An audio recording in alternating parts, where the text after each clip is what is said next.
E dia 4 de setembro de 2025, sul da China. Uma aldeia foi apagada do mapa. 15 mil pessoas morreram. Milhares estão desaparecidas após um deslizamento de terra devastador. Apenas um dia antes, o mundo inteiro assistia ao maior desfile militar da história da China. Então, por que logo após essa demonstração de poder, a nação mergulhou em tragédia? E o que realmente fez a montanha tranquila se transformar em um pesadelo mortal? Por volta do amanhecer, depois de 3 dias consecutivos de chuvas fortes que duraram 72 horas, ocorreu um deslizamento de terra inesperado. Foi tão devastador que eliminou uma comunidade inteira em segundos. Segundo testemunhas, a massa de lama e pedras se moveu como um tsunami, a uma velocidade de até 90 km por hora. Arrastou casas, escolas e pontes. Em um piscar de olhos, 15 mil pessoas morreram, mais de 3.500 desapareceram, cerca de 25 milhões de metros cúbicos de terra e rochas desceram volume suficiente para encher 10 mil piscinas olímpicas. Em muitas áreas, a camada de lama atingiu 10 metros de espessura. Os prejuízos em propriedades, terras agrícolas e infraestrutura somam pelo menos 10,5 bilhões de dólares. A causa principal foi a combinação de fatores naturais com a ação humana. Em 72 horas, uma monção extrema despejou 700 milímetros de chuva. Isso corresponde a 3 ou 4 vezes a média mensal da região. Esse volume contínuo saturou o solo e acumulou pressão de água subterrânea em camadas frágeis. Reduziu a resistência das encostas. A geologia local era vulnerável, composta por xisto e arenito fraturados. Essas rochas se fragmentam facilmente quando encharcadas. Assim, o risco de deslizamento aumentou consideravelmente. Além da natureza, o homem agravou o perigo. O desmatamento em massa para a extração de madeira e expansão agrícola eliminou a vegetação que segurava o solo. Projetos de infraestrutura e estradas cortaram encostas, enfraquecendo sua base natural. Geólogos chineses já haviam publicado em junho de 2025 um relatório. Avisaram que mais de 40% das encostas da região tinham alto risco de deslizamento. Uma chuva extrema poderia provocar deslizamentos em larga escala, mas esse alerta foi ignorado em nome de benefícios econômicos imediatos. Portanto, a tragédia não foi totalmente inesperada. Foi o resultado de riscos acumulados ao longo do tempo. Chuvas prolongadas saturaram o solo, a geologia frágil e a intervenção humana enfraqueceram a natureza. A negligência frente aos alertas científicos completou o quadro. Quando a chuva extrema caiu, toda a encosta virou uma armadilha mortal. As consequências foram catastróficas. A tragédia se assemelha à de Armero, na Colômbia, em 1985. Naquele ano, a erupção do vulcão Nevado del Ruiz soterrou mais de 23 mil pessoas sob lama e detritos. Aqui as perdas não são apenas números gigantes, elas atingem a vida e a psicologia de cada família e de cada comunidade.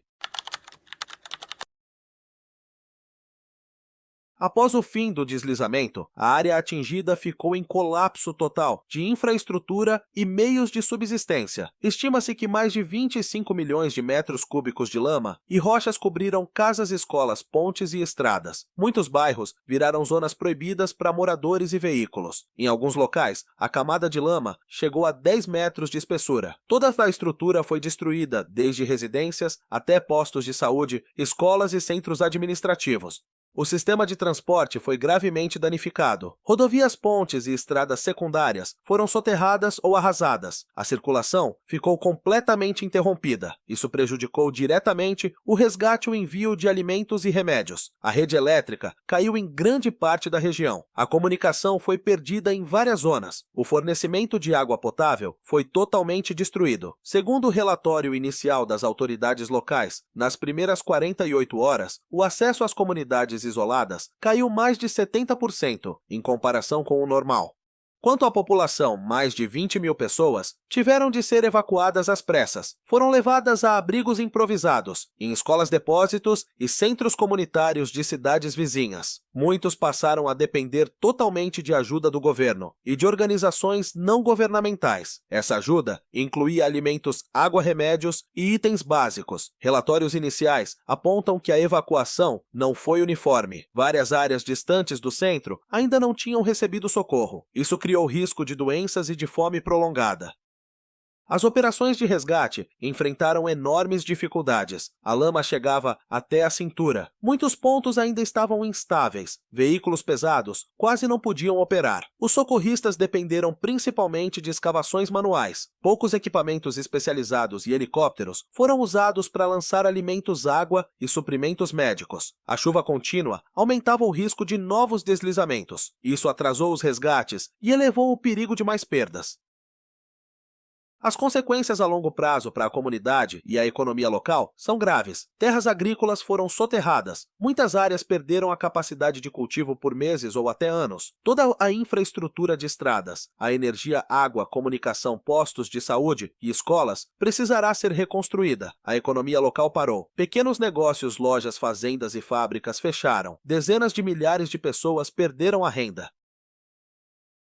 A tragédia também revelou falhas na gestão de riscos e no planejamento do desenvolvimento. Alertas científicos sobre deslizamentos antes da chuva extrema não foram seguidos. O desmatamento, a construção em encostas e a expansão agrícola aumentaram muito o perigo. Especialistas afirmam que, com alertas eficazes e planejamento sustentável, as mortes e perdas materiais poderiam ter sido bem menores. No geral, as consequências do deslizamento não são apenas perdas de vidas e bens, são também uma lição sobre gestão de desastres, desenvolvimento sustentável e resposta emergencial. A recuperação da região vai levar anos e exigirá grandes recursos do governo, das organizações de ajuda e da comunidade local. Será necessário aplicar medidas de prevenção, desde o planejamento urbano até a proteção das florestas e o fortalecimento dos sistemas de alerta. Logo após a tragédia, o governo chinês mobilizou mais de 20 mil soldados, enviou milhares de veículos e helicópteros militares para a área. Equipes de resgate trabalharam dia e noite, montaram um centro de comando temporário, dividiram a região em quadrantes para busca, priorizaram escolas e postos de saúde. A televisão estatal mostrou continuamente imagens das operações, destacando os esforços do governo.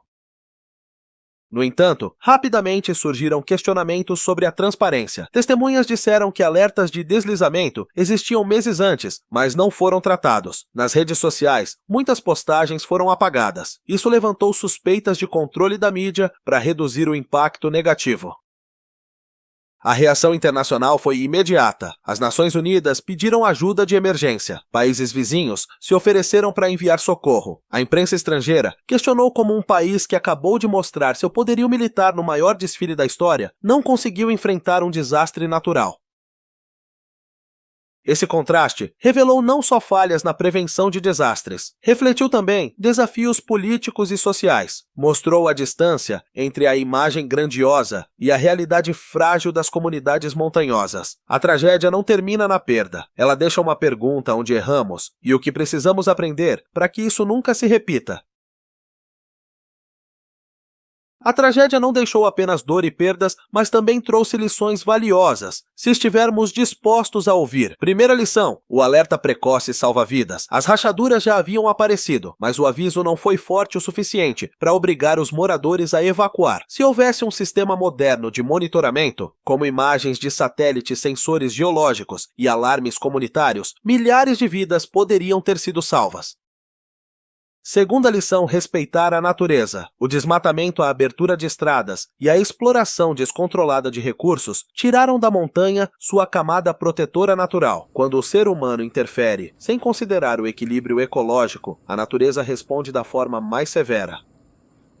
Terceira lição: preparar a comunidade. Famílias que tinham kits de emergência, planos de evacuação e meios de comunicação internos enfrentaram melhor a tragédia. A preparação não é luxo, mas um escudo de sobrevivência nos momentos decisivos. Treinamentos regulares, como muitos países já fazem contra terremotos ou furacões, precisam se tornar parte do cotidiano nas áreas de alto risco.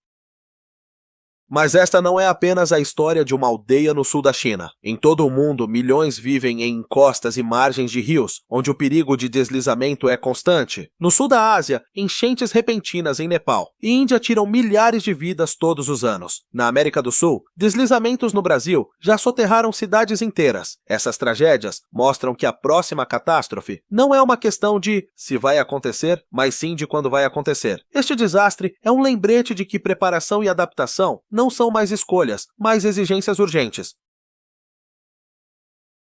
Após dias de dor e luto, surge a grande pergunta: como evitar que a tragédia se repita? Especialistas nacionais e internacionais sugeriram várias medidas. Reflorestamento em grande escala, para restaurar a armadura verde que segura o solo e previne a erosão. Proibição do corte ilegal de madeira e limitação da abertura de estradas em encostas para reduzir o impacto direto sobre o solo. Reorganização das comunidades em áreas de alto risco, com criação de zonas de reassentamento mais seguras. Investimento em sistemas de alerta precoce, que combinem satélites sensores geológicos e alarmes comunitários. Isso dará tempo para a evacuação diante de sinais de perigo. Muitos cientistas reforçam se tais medidas forem aplicadas de forma séria, a China não apenas evitará desastres futuros, mas também criará um modelo para outros países com geografia semelhante. O objetivo agora não é apenas lidar com a perda de uma aldeia que desapareceu, é proteger milhões de vidas que ainda vivem em encostas vulneráveis. Apesar da gravidade da tragédia, os planos de reconstrução e prevenção apontam caminhos claros para o futuro. Se não houver ação, tragédias semelhantes continuarão a acontecer. O deslizamento de terra de 4 de setembro de 2025 não deixou apenas dor profunda na China. Ele também expôs a fragilidade das comunidades que vivem em zonas de risco de desastres em todo o planeta. A mensagem para todos nós é clara: respeitemos a terra, preparemo-nos para o pior, construamos comunidades unidas, para que quando a tragédia chegar, ninguém fique para trás. Curta, compartilhe e inscreva-se no canal para que mais pessoas possam aprender com esta tragédia. E não se esqueça de comentar: você já passou por um desastre natural. Isso mudou sua forma de ver a vida. Compartilhar experiências e aumentar a consciência coletiva pode ajudar a reduzir perdas e proteger muitas vidas no futuro.